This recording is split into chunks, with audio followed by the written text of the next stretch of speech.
आदाब नाजरीन, my digital assistant Mohammed और आप देख रहे हैं तेलंगाना टुडे न्यूज़। ये वीडियो सिलोड, औरंगाबाद, महाराष्ट्र का है।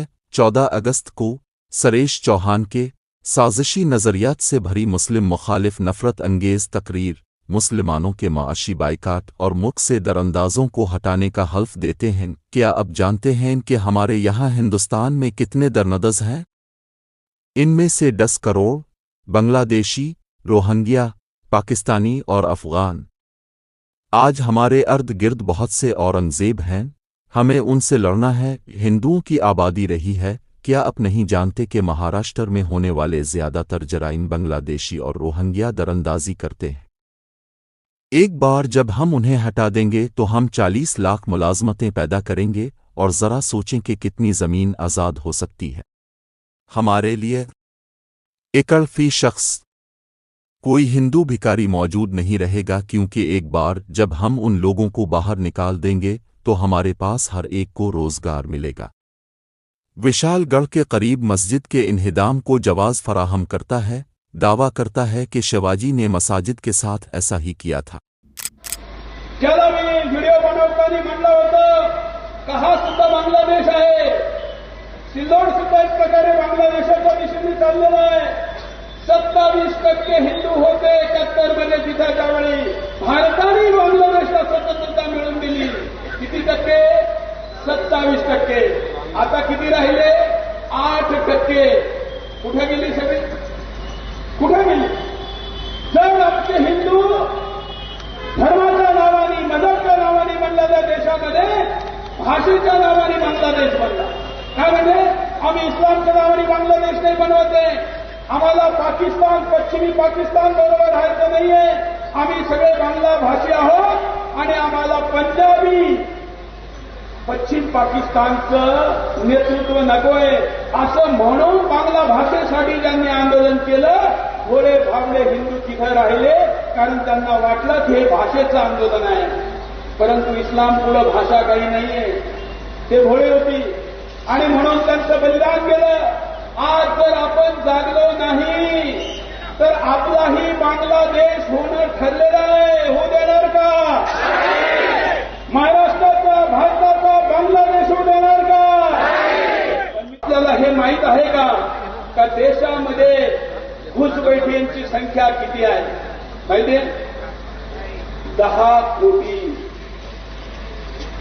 महाराष्ट्राची जनसंख्या किती? 13.5 कोटी। आणि पूर्ण देशामध्ये घुसपैठींची संख्या किती? 10 कोटी। बांगलादेशी, रोहिंग्या, अफगाणी, पाकिस्तानी 71 देशातले घुसखोर आपल्या राज्यामध्ये राहतात, देशात राहतात। आता एवढी मोठी जर संख्या असेल ते 10 कोटीचं भांडवल अंगावर घेऊन कुठलं झाड वाढेल का? वाढेल का? एखादं झाड असेल, एखादं झुडपं असेल आणि त्याच्यावर भांडवल आलं तर ते भांडवल काय करतं? त्याच्या मुळातला जो सगळा काही झाडासाठी रस येतो, जे पोषक तत्व येतात, त्या झाडाच्या आधी कोण घेतं? बोलत नाही तुम्ही, कोण घेतं? भांडवल। लक्षात ठेवायचं। त्यासाठी एक कायदा आहे, त्याचं नाव आहे NRC, national register for citizen, भारताच्या नागरिकांची लिस्ट। परंतु या 10 कोटी लोकांची अशी कुठली लिस्ट नाहीये। यांना आधार कार्ड लगेच मिळतं, यांना राशन कार्ड लगेच मिळतं, यांना पासपोर्ट लगेच मिळतो। कदाचित भारतातल्या माणसाकडे एखाद्याकडे पासपोर्ट, राशन कार्ड, आधार कार्ड लवकर मिळणार नाही, परंतु यांच्याकडे मिळतं। असं असं त्यांना बाहेर काढायचं कसं? तर मित्रांनो विचार करा, आपण शिवाजी महाराजांचे मावळे आहोत, सैनिक आहोत। शिवाजी महाराज असते तर काय केलं असतं? चूप बसले असते का? शेवटपर्यंत चूप बसले असते का? आणि म्हणून काहीतरी केलं असतं तर ज्या ठिकाणी संविधानमध्ये, कायद्यामध्ये, भारताच्या तंत्रामध्ये उत्तर सापडत नाही ते माझ्या राजाच्या कार्यभाग पद्धतीत सापडतं। म्हणून यांनी काय केलं असतं याचा विचार आपण करायचा। आणि म्हणून त्याची बैठक आज होईल। सप्टेंबरच्या पहिल्या आठवड्यामध्ये महाराष्ट्रामध्ये घुसखोर मुक्त महाराष्ट्राचं आंदोलन सुरू होईल। हे आंदोलन फक्त हिंदू समाज करणार नाही, हे आंदोलन संपूर्ण महाराष्ट्रातील जनता, आम्हाला तर अपेक्षित आहे का मुसलमानही त्यात यावे. कारण आम्ही ज्या ज्यावेळी असं काही म्हणतो त्यावेळी अनेक जण म्हणतात की अहो मुसलमानाच्या देशभक्तीवर तुम्ही प्रश्न उठवतात. तर मी असं आता पाहू इच्छितो का घुसखोरांना बाहेर काढणाऱ्याच्या आंदोलनात किती मुसलमान सहभागी होत आहेत. तुम्हाला सगळ्यांना वक्फ बोर्ड माहिती आहे, वक्फ बोर्ड माहिती आहे ना. वक्फ बोर्डाकडे पूर्ण हिंदुस्थानामध्ये किती जमीन आहे? 9 लाख एकर. किती? पण महाराष्ट्रातल्या 80 लाख बांगलादेशी, रोहिंग्या, अफगाणी, पाकिस्तानी घुसखोरांकडं 1,37,00,000 एकर जमीन आहे. कधी कल्पना केली का? केली? वक्फ बोर्डाच्या 13 पट जास्त. वक्फ बोर्डाकडे पूर्ण हिंदुस्थानात जेवढी जमीन आहे त्याच्या 13 पट जास्त महाराष्ट्रात घुसखोरीकडे जमीन आहे. आणि तरी आम्ही झोपलेलं आहे, तरी आमचं सरकार झोपलेलं आहे. सरकार कोणत्याही पार्टीचं असो, ते जर हिंदू हिताचा निर्णय करणार नसेल तर हिंदू त्याला जाब विचारल्याशिवाय राहणार नाही. आणि अशा हिंदुवादी सरकारांना जे औरंगजेबाला मांडीवर बसवतात त्यांना तर आम्ही जाब विचारित राहणार. आणि असे औरंगजेब इथं जवळपास पण खूप आहे असं समजलेलं आहे. मी दिल्लीहून अशा औरंगजेबाच्या, चिरकुट औरंगजेबाच्या विरुद्ध बोलायला नाही आलो. मी 80 लाखाच्या विरुद्ध बोलायला आलो. प्रतिशत किती आहे, पर्सेंटेज किती आहे? शर्मेची गोष्ट आहे. सगळ्यांची मान झुकत मी आता सांगितलेलं ऐकण्यानंतर. कधी कधी संपूर्ण महाराष्ट्र 100% हिंदू होता की नाही? आज महाराष्ट्राचा हिंदू पर्सेंटेज मध्ये नंबर 21वा आहे. 21वा. माहीत होतं का? माहीत होतं का? मी मोठ्या मोठ्या नेत्यांना विचारलं, म्हटलं तुम्हाला माहिती आहे का भारतामध्ये विविध राज्यांमध्ये किती हिंदू आहेत? त्याच्यात आपल्या पुढं 20 राज्य आपल्या पुढे आहे आणि आपला नंबर कितवा आहे? 21वा. म्हणजे हिंदू पर्सेंटेजमध्ये आपण 21वा नंबरला. आपल्यापेक्षा हिमाचल चांगला आहे, 97% तिथं हिंदू आहे. तुम्हाला माहिती आहे हा हे पर्सेंटेज सोडा. यांनी गोळा केलेली जमीन, यांचं पर्सेंटेज, क्राईममध्ये यांचा हिस्सा किती आहे? महाराष्ट्रामध्ये जे अपराध होतात त्यामध्ये सगळ्यात जास्त हिस्सा बांगलादेशी, रोहिंग्या, घुसपैठी यांचा असतो. आपल्याला हे माहीतच नाहीये. आणि म्हणून जर यांच्याकडून आपल्याला महाराष्ट्र जर मुक्त केला तर आजकाल सगळ्यांना व्यक्तिगत फायदा पण पाहिजे. 80 लाख घुसपैठी जर महाराष्ट्रातून काढले तर 40 लाख रोजगार निर्माण होतील. किती? कल्पना करा, 1,37,00,000 एकर जमीन मुक्त झाल्यानंतर ती महाराष्ट्राच्या जनतेत वाटली तर किती किती एकर मिळेल प्रत्येकाला? आणि 40 लाख. मला एक जण म्हणला पत्रकार, अहो त्या 40 लाख ते 80 लाख पळवले तर त्यातले काही भिकारी म्हणे. मी म्हणलं का भिकाऱ्याला सुद्धा, त्या भिकाऱ्याला पळवल्यानंतर माझ्या हिंदू भिकाऱ्याला तो चौक खाली होईल.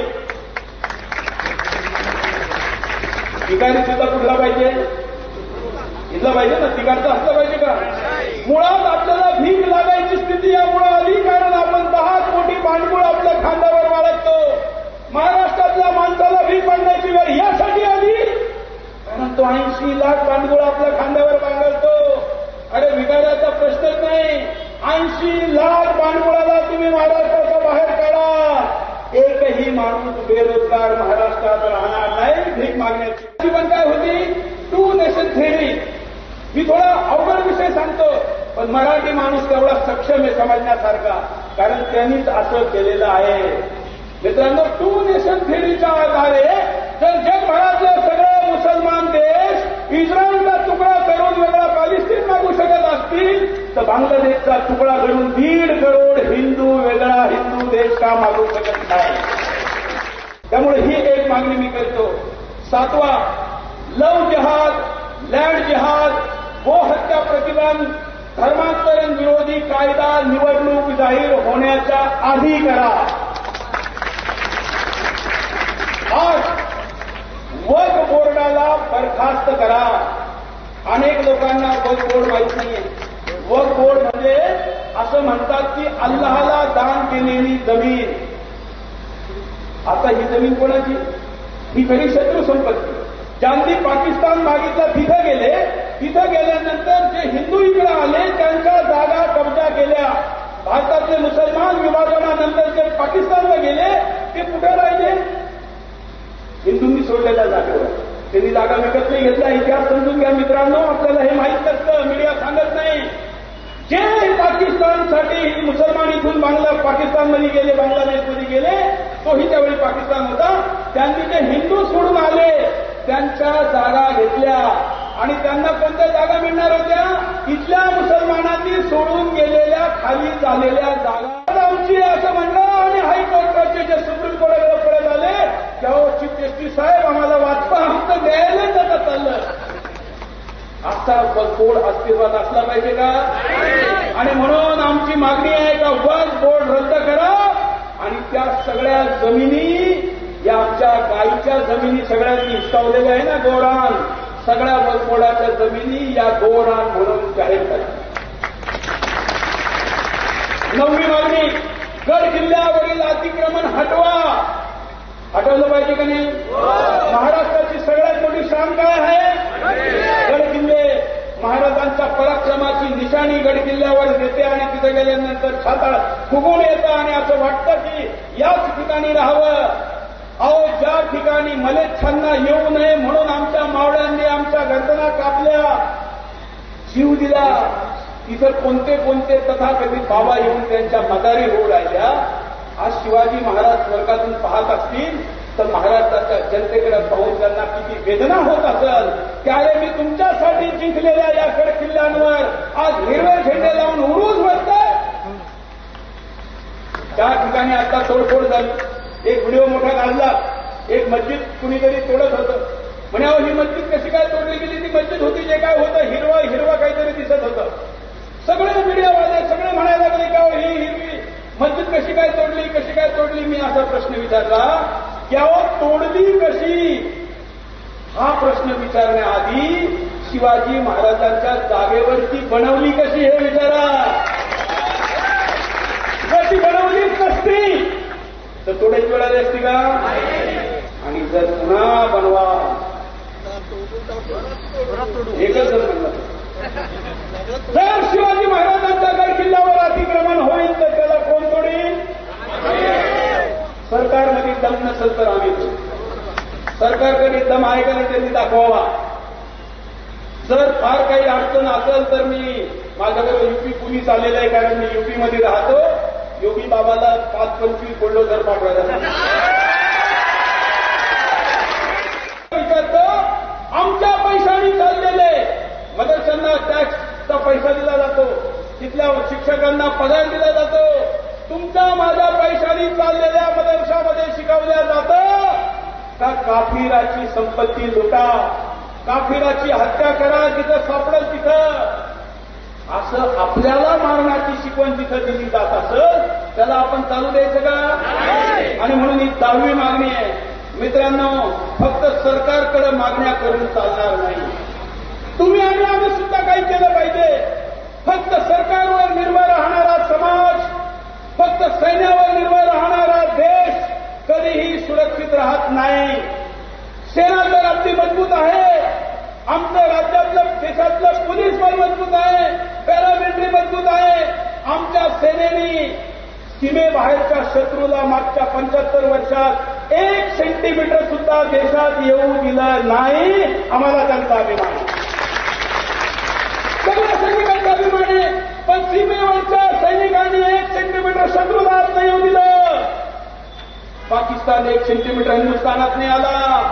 पण या हिंदुस्थानामध्येच आम्ही हजारो पाकिस्तान बनवू दिले. हे आमची चूक आहे का नाही?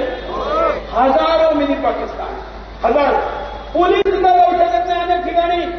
मी तर देशातल्या अशा ठिकाणी जातो तर त्या ठिकाणी पोलीस सांगतात की साहेब याच्या पुढे विचारतो, आमच्या पैशाने चाललेले मदरशांना टॅक्सचा पैसा दिला जातो, तिथल्या शिक्षकांना पगार दिला जातो. तुमच्या माझ्या पैशाने चाललेल्या मदरशामध्ये शिकवल्या जातं का काफिराची संपत्ती लुटा, काफिराची हत्या करा, जिथं सापडेल तिथं. असं आपल्याला मारण्याची शिकवण जिथं दिली जात असेल त्याला आपण चालू द्यायचं का? आणि म्हणून ही 10वी मागणी आहे. मित्रांनो, फक्त सरकारकडे मागण्या करून चालणार नाही. तुम्ही आणि आम्ही सुद्धा काही केलं पाहिजे. फक्त सरकारवर निर्भर राहणारा समाज, फक्त सैन्यावर निर्भर राहणारा देश कधीही सुरक्षित राहत नाही. सेना तर आपली मजबूत आहे, आमचं राज्यातलं देशातलं पोलीस बल मजबूत आहे, पॅरामिलिटरी मजबूत आहे. आमच्या सेनेने सीमेबाहेरच्या शत्रूला मागच्या 75 वर्षात 1 सेंटीमीटर सुद्धा देशात येऊ दिलं नाही. आम्हाला त्यांचा अभिमान आहे, सगळ्या सैनिकांचा अभिमान आहे. पण सीमेवरच्या सैनिकांनी 1 सेंटीमीटर शत्रूला आत नाही येऊ दिलं. पाकिस्तान 1 सेंटीमीटर हिंदुस्थानात नाही आला. पण या हिंदुस्थानामध्येच आम्ही हजारो पाकिस्तान बनवू दिले. हे आमची चूक आहे का नाही? हजारो मिनी पाकिस्तान, हजारो. पोलीस सुद्धा जाऊ शकत नाही अनेक ठिकाणी. मी तर देशातल्या अशा ठिकाणी जातो तर त्या ठिकाणी पोलीस सांगतात की साहेब याच्या पुढे नाही जाता येणार. आम्हाला जरी जायचं असेल तरी आम्ही रिझर्व्ह बल मागवतो किंवा पॅरामिलिटरी मागवतो. अशा ठिकाणी त्याला इंग्लिशमध्ये म्हणतात नो गो झोन. तुम्ही तुमच्या गुगलवर चेक करा, त्याला काय म्हणतात? नो गो झोन. असे नो गो झोन ब्रिटनमध्ये, इंग्लंडमध्ये सुद्धा आहे, युरोपमध्ये सुद्धा आहे. अहो तिथलं सोडा, आपल्या इथं सुद्धा आहे. त्या ठिकाणी लोक जाऊ शकत नाही, पिझ्झा डिलिव्हरी होत नाही, त्या ठिकाणी कोणती होम डिलिव्हरी सर्व्हिस होत नाही, पोलीस सुद्धा जाऊ शकत नाही. मग मला सांगा, असा हिस्सा हा चिंतेचा विषय आहे का नाही? आणि म्हणून फक्त सरकारने नाही, तुम्ही आम्ही करण्याच्या कामात आता आपण करण्याचे काही प्रमुख कामं सांगतो. करणार का? करणार का नाही? पहिलं काम जे तुम्ही आणि आम्ही मिळून करायचंय ते आहे जिहाद्यांचा आर्थिक बहिष्कार. नाही तुमच्या माझ्या आई बहिणीवर वाईट डोळा ठेवणाऱ्याला त्याच्याकडनं काही विकत घेणार का? तुमच्या माझ्या देशाच्या जमिनीवर वाईट डोळा ठेवणाऱ्याकडनं काही विकत घेणार का? कारण आर्थिक नाकेबंदी शत्रूची ही सगळ्यात महत्वाची असते. रसद पण केली पाहिजे. आणि म्हणून तुम्ही आणि आम्ही हा आर्थिक बहिष्कार वापरला पाहिजे. दुसरं, परिवार प्रबोधन केलं पाहिजे. मी इथं बसणाऱ्या सगळ्या हिंदूंना म्हणतो, मित्रांनो, बहिणींनो, भावांनो, आपण आपल्या मुली का पळून जातात? हे ठीक आहे का षडयंत्र होतं, त्यांना फसवलं जातं, परंतु तुम्ही आम्ही आपल्या मुलींना काय शिक्षण देतो? काय समज? आता हात पुढे करायचा आणि माझ्या पाठीमागे सगळ्यांनी म्हणायचंय, शपथ घ्यायची. पोलिसांनी घेतलं तरी काही बिघडत नाही, काळजी करू नका. माझ्या पाठीमागे सगळ्यांनी म्हणायचं, आम्ही सगळे सिल्लोडचे नागरिक, छत्रपती शिवाजी महाराजांचे सैनिक शपथ घेतो, वचन देतो, संकल्प घेतो, महाराष्ट्रासह संपूर्ण देशाला घुसखोर मुक्त करण्यासाठी, घुसपैठी मुक्त करण्यासाठी आम्ही सगळे आजपासून संघर्ष करू. त्यासाठी कुठलंही बलिदान देण्यासाठी तयार आहो. यासाठी छत्रपती महाराज आमची कुलदेवता, आमची ग्रामदेवता, आमचे गुरु, आमचे महान पूर्वज यांनी आम्हाला शक्ती देव. या शक्तीच्या आधारे आमचा विजय हो, आमचा विजय हो, आमचा विजय हो. भारत माता की हिंदू धर्म. Thanks for watching Telangana Today News. For more updates, subscribe our channel, like, comment, and don't forget to share.